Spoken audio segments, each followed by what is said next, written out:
ഏട്ടനെയും ഞങ്ങളെയൊക്കെ വേദനിപ്പിച്ചിട്ട് ഇത് വേണോ മോളെ? മോളൊന്ന് ആലോചിച്ച് നോക്ക.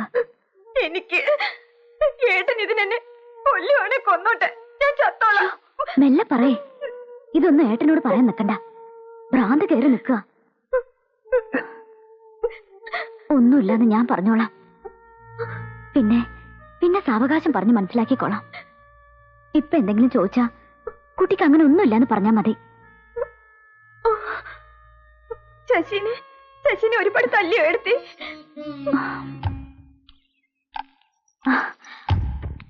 എന്താ എന്താ അവള് പറഞ്ഞേ? ഒന്നുമില്ല, അവര് വെറുതെ മിണ്ടിന്നും പറഞ്ഞേ ഉള്ളൂ. ഇനി ഇതിനെ ചോദിച്ച് വെറുതെ ആ കുട്ടിക്ക് വാശി ഉണ്ടാക്കരുത്.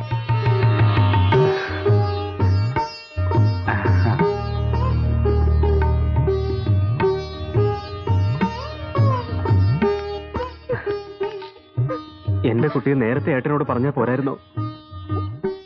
നുണയും കൊതിയും പറഞ്ഞു നടക്കുന്ന നായിന്റെ മോനൊന്നും പെങ്കൊച്ചൊന്ന് കുടി വളരുന്നതിന്റെ ബേജാററിയില്ല. പടക്കത്തിന് തീ കൊടുത്തിട്ട് മടി വെച്ച് നടക്കുന്ന പോലെയല്ലേ എപ്പോഴാ പൊട്ടണമെന്നറിയില്ല. എനിക്കറിയാം എന്റെ കുട്ടി അങ്ങനെ ഏട്ടന് ദണ്ണം കൊള്ളിച്ചിട്ടൊന്നും ചെയ്യില്ല എന്ന്. മോളെ,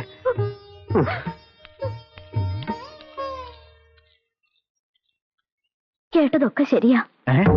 അവര് തമ്മിൽ ഇഷ്ടത്തിലാ. അവള് ശശിക്ക് വേണ്ടി ചാവാൻ പോലും മടിക്കില്ലത്ര. പിന്നെ നീ അങ്ങനെ പറഞ്ഞത്? ഇപ്പൊ ഇതറിയാണെങ്കിൽ പരമേട്ടൻ ആ ആശാരിച്ചക്കനെ കാണിച്ചതിനപ്പുറവും കാണിക്കാൻ മടിക്കില്ല. എപ്പോഴായാലും അവൻ അറിയില്ലേ? ഇപ്പൊ പറയണ്ടെന്നാ ഞാൻ അവളോട് പറഞ്ഞിരിക്കുന്നത്.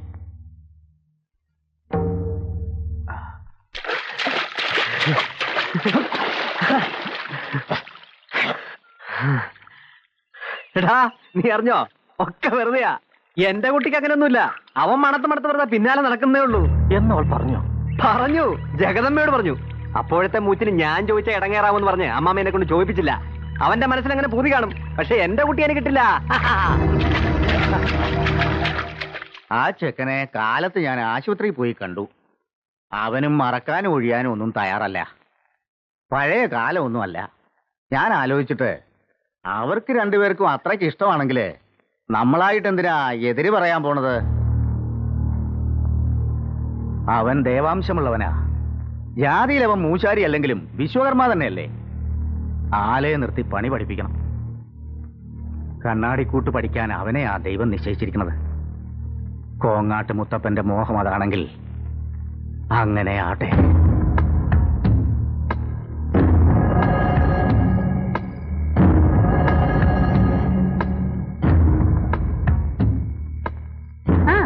ഇരിക്കുകയാണോ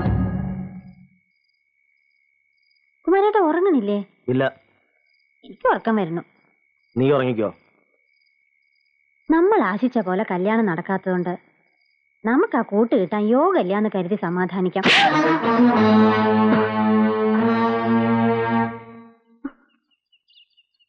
കുമാരേട്ടന് നിന്നോടുള്ള സ്നേഹം കൊണ്ട് പറയാ. നിന്റെ മനസ്സ് കുമാരേട്ടനെ കാണാൻ കഴിയൂ. നിന്നെപ്പോലെ എന്റെ കെട്ടിയോളും ഒരിക്കൽ ഒരുപാട് കണ്ണീര് കുടിച്ചതാ. അതുകൊണ്ട് പറയാ മോളെ, ആശുപത്രിയിൽ നിന്ന് വന്ന് നിന്നെ കാണാൻ നിന്നാ അവര് ശശിനെ കൊല്ലും. ഞാൻ കേട്ടതാ. നിനക്ക് വേറെ ചെക്കനെ അവര് കണ്ടുവെച്ച് കഴിഞ്ഞു. വേണമെങ്കിൽ നാളെയോ മറ്റന്നാളോ നിന്റെ മംഗലം അവര് നടത്തും. മണ്ടത്തരം പറയാതിരിക്കു കുട്ടി. നീ ചത്താ പിന്നെ ശശിക്ക് ആരാ ഉള്ളത്? അവൻ പിന്നെ ജീവിച്ചിരിക്കോ? അവരവനെ പട്ടിയെ പോലെ പെരുവഴിയിട്ട് കൊല്ലണത് നിനക്ക് കാണണോ മോളെ? ഞാൻ എന്താ വേണ്ടത്? ഈ കുമാരേട്ടൻ നിങ്ങളുടെ കൂടെ നിൽക്കും. എന്തിനും നീ അവന്റെ കൂടെ ഒളിച്ചോടാൻ തയ്യാറാണോ?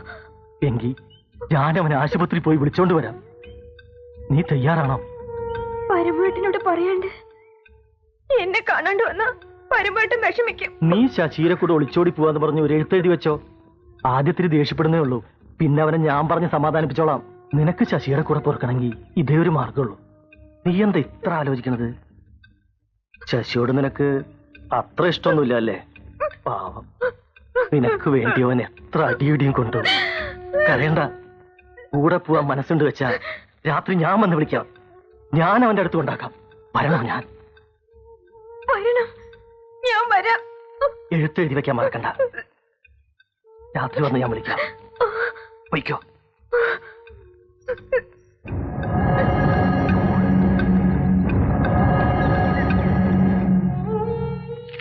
എന്റെ പരമേട്ടന്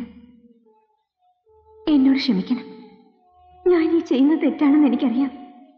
പക്ഷെ ഞാൻ ശശി ഒരുപാട് സ്നേഹിച്ചു പോയി. എന്നെ ശപിക്കരുത്. ഞാൻ ശശിയോടൊപ്പം പോകുന്നു. ഏട്ടന്റെ സ്വന്തം ലക്ഷ്മി.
കുമാര,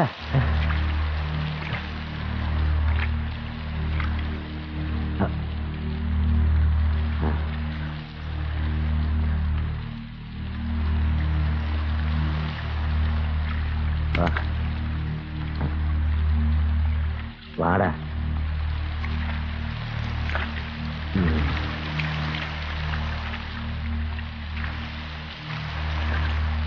എന്റെ കൈ കൊണ്ട് ചാകാനാ ഓടെ വിധി.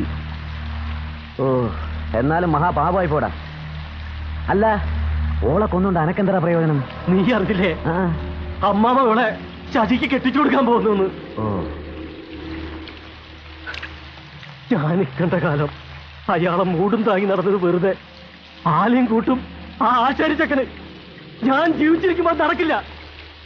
അല്ല കുമാര, തൂങ്ങിച്ചത്താണെന്ന് പറഞ്ഞാലും നാളെ പോലീസ് വരും. ചിലപ്പോ സാക്ഷിയായ എന്നെ വിളിച്ച് ചോദിച്ചെന്നിരിക്കും. ഞാൻ എന്ത് പറയണം? നീ ഒന്നും കണ്ടില്ല എന്ന് പറയണം. അപ്പൊ ഞാൻ കണ്ടതോ? നീ എന്റെ കൂടെ നിൽക്കില്ലേ? നിക്കാം. പക്ഷേ ഒരു പാല വിട്ട അങ്ങോട്ടും ഇങ്ങോട്ടും വേണം. നീ എനിക്ക് എന്ത് തരും? നിനക്ക് എന്ത് വേണം? എന്തും ഞാൻ തരും. എന്തും? എന്തും. ആ, എനിക്ക് ഒരാളെ മംഗലം കഴിക്കണം. തുലോചനയല്ലേ? അത് ഞാൻ നടത്തി തരാം. ഛർദിച്ചത് പിന്നെ ആരെങ്കിലും ഭക്ഷിക്കോടെ കുമാര? ഓളെ അല്ല, നിന്റെ ഭാര്യയുടെ അനുജത്തി ജഗദമ്മേ. പറ്റുമോ എന്നെ കൊണ്ട്? പറ്റില്ലെങ്കിൽ ഇപ്പൊ പറയണം. കുമാര, നിന്റെ ജീവൻ ഇപ്പൊ എന്റെ കയ്യില, അത് മറക്കണ്ട.